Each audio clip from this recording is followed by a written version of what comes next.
Monsieur Benex, Bonjour. on voulait savoir pourquoi avoir choisi le titre 37.2 le matin. Je ne l'ai pas choisi. C'était le titre du livre. Et j'ai décidé de le garder. Voilà. Vous en pensez quoi de ce titre? Il est assez intriguant. On se Ouais. demande pourquoi. Alors, c'est expliqué dans le livre. Ça serait la température d'une femme à peu près au moment de l'ovulation. Une petite élévation de température. Ce qui nous ramènerait à une méthode de contraception des années 50-60 qui s'appelait la méthode Ogino.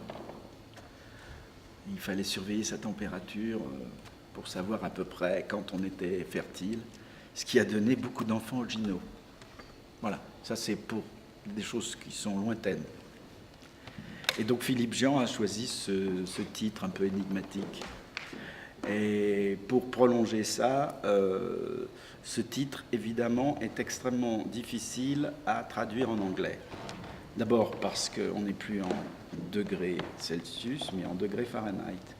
Et donc, c'est plus du tout le même... donc, il fallait traduire dans une autre échelle. Et ce qui nous a amené à choisir Betty Blue, qui est un titre formidable. Je peux le dire parce que je ne suis pas l'auteur. Voilà.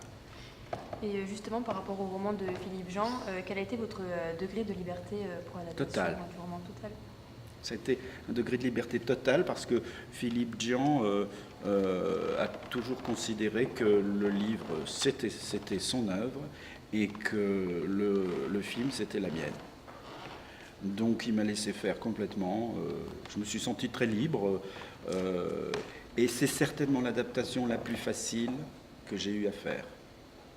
Alors que, bizarrement, certaines personnes de la profession pensaient que c'était inadaptable et que j'étais fou de vouloir adapter ce roman. Un distributeur très important auquel on avait donné le livre à lire a dit « Merci de m'avoir fait perdre 3 heures de ma vie ». Ça, c'est l'incompréhension, si vous voulez. Mais à l'époque, on pouvait passer outre. J'ai eu l'impression de remarquer ou de voir, je ne sais pas si c'était fait exprès ou si c'était voulu, mais au début du film, comme peut-être un hommage, je ne sais pas, au film de Jean-Luc Godard, Le Mépris, avec ces scènes de Brigitte Bardot. Enfin, j'ai eu l'impression de la retrouver, je ne sais pas. Non, si je fais des hommages, ils sont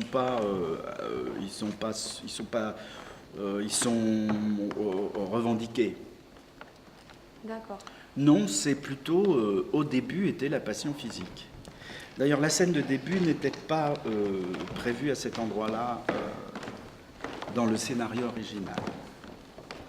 Et j'ai décidé de déplacer cette scène parce que ça me semblait plus efficace de commencer par cette situation. Voilà. On baisait toutes les nuits, j'avais rencontré Betty, voilà. Et c'était... vous savez, il y a 2 façons de commencer les histoires. Il y a la façon de commencer en voyant les choses se fabriquer petit à petit, monter, la rencontre, etc., puis la première nuit. Et puis il y a la façon, on est tout de suite dans l'action. Corneille, Racine. Voilà, deux approches de dramaturgie différentes. Là, c'est tout de suite, on est dans l'action, on est avec les personnages et on est dans le feu de la passion. Et ce qui va découler, ce sera le drame, l'histoire. Le mariage est consommé. À moins de vous poser une question. Vous aviez jamais vu le film 37.2? Non, je l'ai vu pour la première fois hier. Oui, et vous aussi? Oui. Et vous aussi? Et vous avez quel âge? 17 ans. C'est formidable. Et vous? Pareil. Et vous? Pareil. Et vous? Pareil. Et vous? Pareil. Bah, c'est génial. Très bien. Du coup, ce n'était pas non plus voulu de faire... là aussi, j'ai peut-être un hommage ou une référence à Psychose de Hitchcock. Non plus, même si c'est des très grands metteurs en scène et des films que j'aime beaucoup, Pourquoi aurait-ce été un hommage à Hitchcock? Qu'est-ce qui vous fait dire ça? Moi, j'ai vu une référence dans un plan très précis des escaliers Oui. qu'il y a dans la maison que Eddie leur prête. Oui. Il y a un plan qui rappelle vraiment les escaliers qu'il y a dans la maison des Bates. D'accord. Et du coup, ça m'a vraiment frappée. Et après, par rapport à la fin aussi, la schizophrénie, Non. Non, mais c'est intéressant que vous réagissiez comme ça. C'est votre culture cinématographique. Non, le metteur en scène auquel j'aimerais faire, si vous voulez, auquel je ferais volontiers hommage, mais c'est Stanley Kubrick. Pour moi, est le plus grand metteur en scène, enfin, mon modèle. Mais je ne suis pas tellement pour les hommages et les citations, parce que je trouve que ça limite les choses. Non, je fais ce que je fais, et j'essaye d'innover et de ne pas répéter des choses qui ont déjà été faites. Ou alors, le clin d'œil est plus subtil, enfin, vous voyez, j'adapte une histoire, et cette histoire, elle est novatrice, et je lui apporte ma vision, pourquoi pas faire un hommage, mais j'ai pas l'impression d'en avoir jamais fait, mais peut-être je me trompe. Faudra que je réfléchisse à cette question. Et quelle est votre esthétique? J'aime la mise en scène, j'aime les métaphores, j'aime les images qui disent des choses, qui en elles-mêmes signifient, ont une double signification. Vous voyez, il y a un film qui s'appelle Quai des Brumes, c'est un film en noir et blanc, avec Jean Gabin. Et Jean Gabin, il essaye de partir, c'est un assassin, il essaye de s'enfuir, et pour ça, il veut prendre l'identité de quelqu'un d'autre. Et il repère un peintre. Et à un moment, on parle avec ce peintre et on lui demande « Qu'est-ce que vous peignez ?» Et il répond « Je peins les choses qui sont derrière les choses. » Vous voyez ? J'aime peindre les choses, j'aime filmer les choses qui sont derrière les choses. Et il ajoute, quand je vois un nageur, je ne peux pas m'empêcher de penser à un noyé. Une vision très noire du monde. Là-dessus, il laisse sa boîte et son chevalet, il marche vers la mer, il va se noyer. Voilà. Du coup, Jean Gabin devient peintre. Et pourquoi vous vous êtes appuyé sur des stéréotypes Alors, là, il va falloir que vous mouillez un peu. Par exemple, le cigare ou le caviar, enfin ces choses typiquement... Ah, là, vous parlez de 37.2. Oui, oui. Pas de 37.2, de Diva. Oui, de Diva, pardon. Mais c'est un stéréotype, si vous voulez, c'est une marche. C'est le premier étage d'une fusée. C'est une première marche. Donc, vous faites appel à quelque chose que tout le monde connaît. C'est une référence. Et vous la détournez. C'est un détournement. Pour pouvoir détourner quelque chose, il faut quand même que la chose existe et qu'on puisse avoir une référence. Sinon, il n'y a pas de déplacement. Si vous ne mesurez pas, si vous êtes dans l'espace, il n'y a pas de mesure, vous ne savez pas où vous êtes. Donc, j'ai choisi c'est une façon de détourner et aussi, c'est une forme d'ironie, parce que de prendre le caviar qui est un mets coûteux et choisi, et tout d'un coup de faire des tartines avec. C'est la rencontre, si vous voulez, du luxe et de la baguette française. Donc c'est mélanger des archétypes. Ça aussi, c'est jouer avec les images pour créer une poésie. Vous voyez, vous prenez quelqu'un et avec un masque, un tuba, et qui se met à vous faire une leçon presque de cuisine zen. De là naît un effet comique et une dérision. J'aime la dérision. J'aime tourner les choses. Tout me semble dérisoire. Et donc, plus vous montez quelque chose haut, et plus la chute est grande. Au début de votre film, donc 37 de le matin, il y a beaucoup de plans sur un manège. Oui. Et est-ce que c'est une façon de prévenir de la fin du film, comme quoi ils vont pas sortir de ce manège, ils vont faire que tourner en rond? Non, c'est beaucoup plus simple que ça. Quand je suis arrivé à Gruissant la première fois, il y avait ce petit manège et j'ai demandé s'il restait. On m'a dit non, il s'en va parce que c'est la fin de la saison. Alors j'ai demandé qu'on veuille bien demander au forain s'il pouvait le laisser sur place. Parce que sur cette agora, il y avait la mer et le sable. Et ça m'a semblé apporter une touche, les forains. Vous voyez, ce manège, c'est un objet qui est placé là et qui va tout d'un coup donner à cette place quelque chose de plus, une vie à part qui tourne. Dans Diva, il y a une roue de la loterie nationale aussi.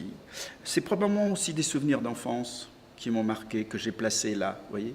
C'est une façon de s'amuser avec son bestiaire, son musée personnel. Personne n'est au courant, ça n'intéresse personne, mais ça apporte quelque chose, ça apporte une touche. Ces personnages, ces petits chevaux de bois qui tournent, ils disent quelque chose, mais je ne sais pas quoi. C'est laissé... Il n'y a pas de message particulier, il peut y en avoir un.